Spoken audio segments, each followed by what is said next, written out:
दोस्तों करीब 6 महीना लगा इस 7 फीट के लंबे कागज के बंडल से फर्जी वोटर के चोरी पकड़ने में। दोस्तों 300 किलो वोटरों को जब राहुल गांधी ने जांच किया तब वो पैटर्न पता चला जिस पैटर्न से भाजपा को चुनाव आयोग फर्जी वोटरों से जिता रहा था, जिसमें पूरा का पूरा चुनाव चोरी किया जा रहा था। दोस्तों यहाँ पर नरेंद्र मोदी सिर्फ 25 सीटों पर प्रधानमंत्री है। अगर चुनाव आयोग डिजिटल डेटा नष्ट नहीं करता, अगर चुनाव आयोग डिजिटल डेटा राहुल गांधी को दे देता तो दोस्तों नरेंद्र मोदी प्रधानमंत्री भी नहीं रह पाएंगे। दोस्तों चोरी के वोटरों के साथ नरेंद्र मोदी प्रधानमंत्री बने हैं, ये चीज बताकर राहुल गांधी ने बहुत बड़ा धमाका कर दिया। नरेंद्र मोदी 25 लोकसभा सीट के कारण प्रधानमंत्री हैं। हमें इलेक्शन कमीशन ये डेटा इसलिए नहीं दे रहा है क्योंकि अगर हमने जो यहां माधोपुर में किया, अगर हम इसे बाकी लोकसभाओं में करा देंगे तो देश की डेमोक्रेसी की लोकतंत्र की सच्चाई बाहर आ जाएगी। ये अब एविडेंस है, ये क्रिमिनल एविडेंस है और इलेक्शन कमीशन देश में पूरे एविडेंस को डिस्ट्रॉय करने की सोच रहा है। दोस्तों राहुल गांधी ने बड़ी सी स्क्रीन लगाई थी, उस पर वो तरीका दिखाया जिस तरीके से भाजपा को जिताने के लिए वोट चोरी किए जा रहे थे। दोस्तों राहुल गांधी से समझिए 5 तरीके से कैसे भाजपा को चुनाव जिताया जा रहा था। और हाँ, ये बात ध्यान रखिएगा, ये वोटों की चोरी राहुल गांधी ने कर्नाटक के एक विधानसभा सीट महादेवपुरा से बताई है और बेंगलुरु सेंट्रल लोकसभा सीट पर पकड़ी है। दोस्तों राहुल गांधी ने बताया इस फर्जी तरीकों से चुनाव को चोरी करने के लिए कर्नाटक के महादेवरा विधानसभा सीट पर 1,02,050 फर्जी वोटर लिस्ट में शामिल किए गए जिससे भाजपा को जिताया जा सके। यह है चोरी, 1,02,50 वोट की चोरी 5 तरीके से होती है। डुप्लीकेट वोटर,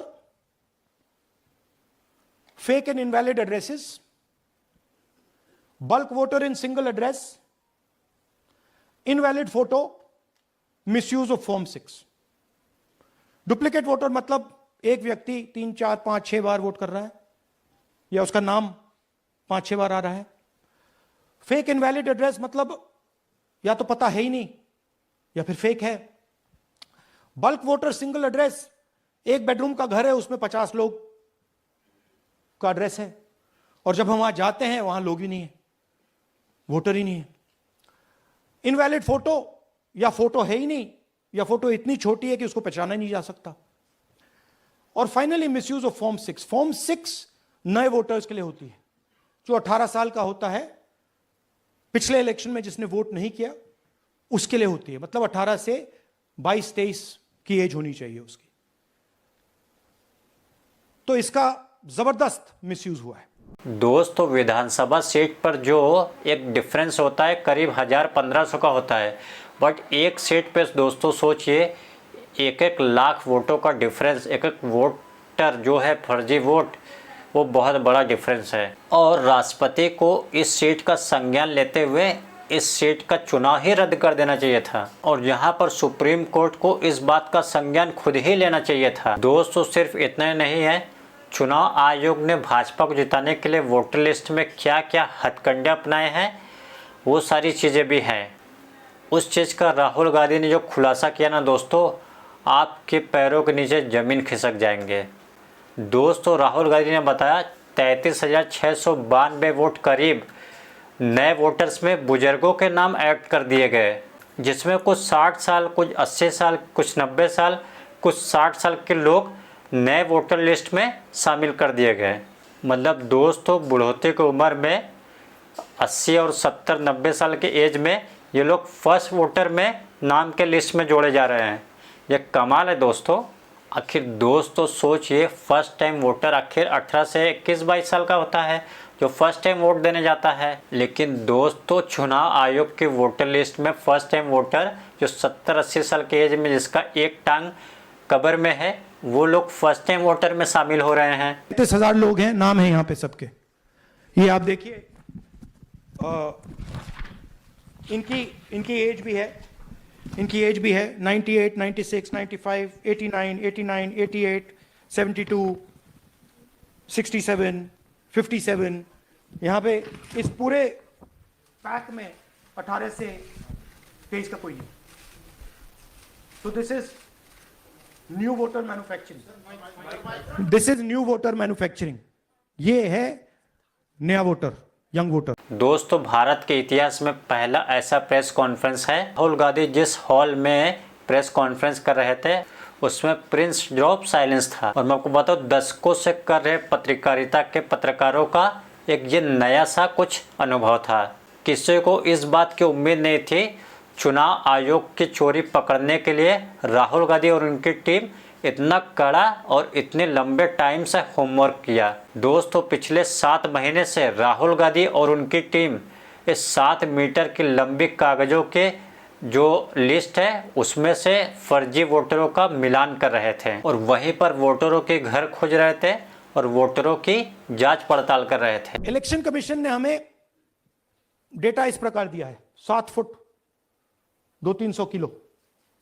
अब इसमें प्रॉब्लम क्या है कि अगर हम वोटर को निकालना चाहते हैं, मान लीजिए आपका चेहरा है, आपको आइडेंटिफाई करना चाहते हैं, तो आपकी फोटो को हमें सारी की सारी फोटोज के साथ कंपेयर करना पड़ता है।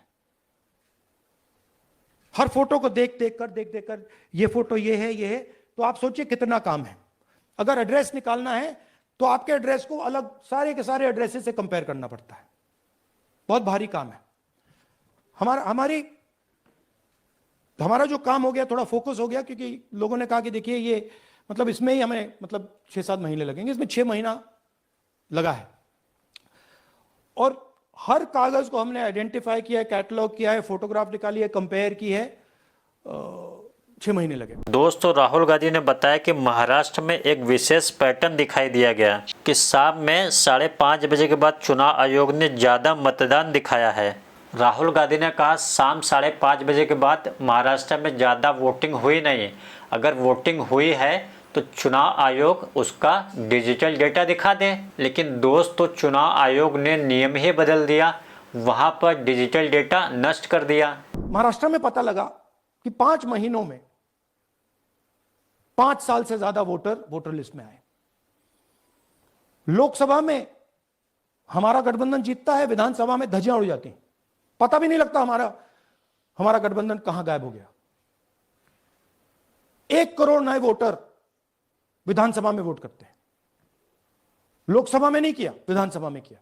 इलेक्शन कमीशन कहता है 5:30 बजे बहुत भारी वोटिंग हुई। हमारे पोलिंग बूथ के वर्कर्स कहते हैं 5:30 बजे कोई भारी वोटिंग नहीं हुई थी, कोई लाइनें नहीं थी। तो महाराष्ट्र में पहली बार देखने को मिला कि कुछ ना कुछ गलत है। दोस्तों, वीडियो में एक डिस्क्लेमर भी है। ऊपर जितने सारी बातें मैंने आपको बताई वो सारे राहुल गांधी के आरोप हैं। दोस्तों, कुछ रिपोर्टरों के अनुसार जिस भी इलाके में जिस भी सीट पे चुनाव होती है, दोस्तों चुनाव के टाइम पे होटल में कमरा मिलना मुश्किल हो जाता है। क्या ये उनके कार्यकर्ता होते हैं या कोई फर्जी वोटर आके रहता है वहाँ पे? राहुल गांधी के इस प्रेस कॉन्फ्रेंस के बाद कर्नाटका चुनाव आयोग ने ये बात कहा कि राहुल गांधी लिखित में शपथ पत्र के थ्रू हमें ये बात दें और हम जांच करेंगे। अगर ये बात सही होगी और नहीं सही होगी तो उनके ऊपर कार्रवाई भी हम करेंगे। और दोस्तों, राहुल गांधी ने कहा जो मैं कहता हूँ वो सच कहता हूँ।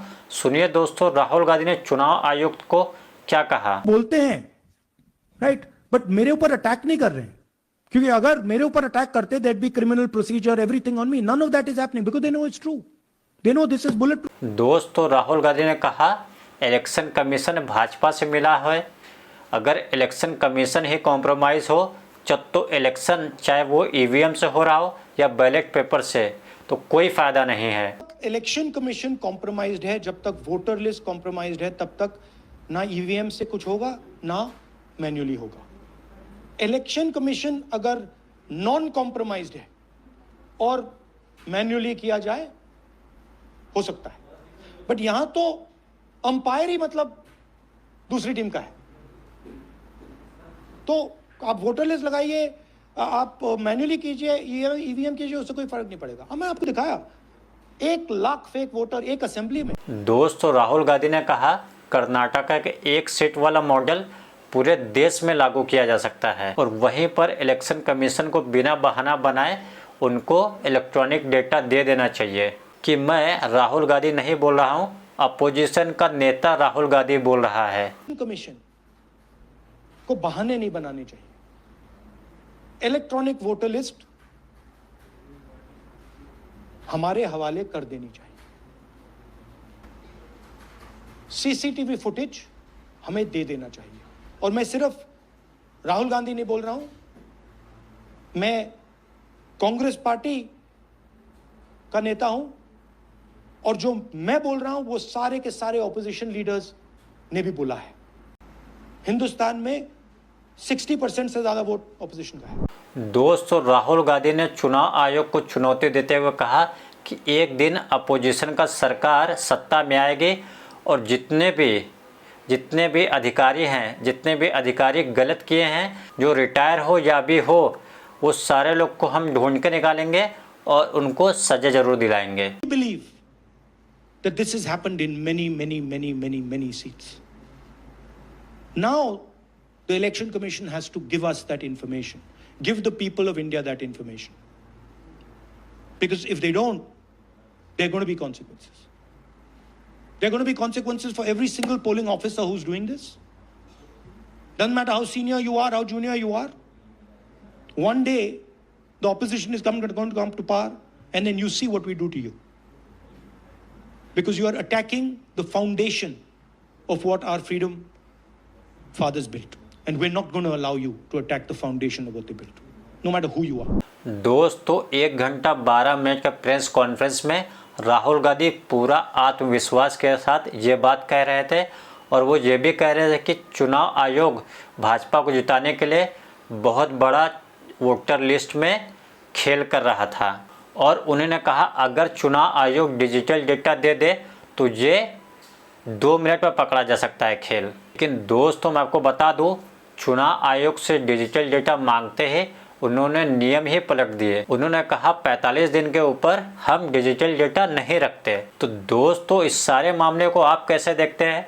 आपके राय कमेंट में जरूर ड्रॉप करें और ये वीडियो आपको पसंद आया तो वीडियो को लाइक शेयर सब्सक्राइब जरूर करें।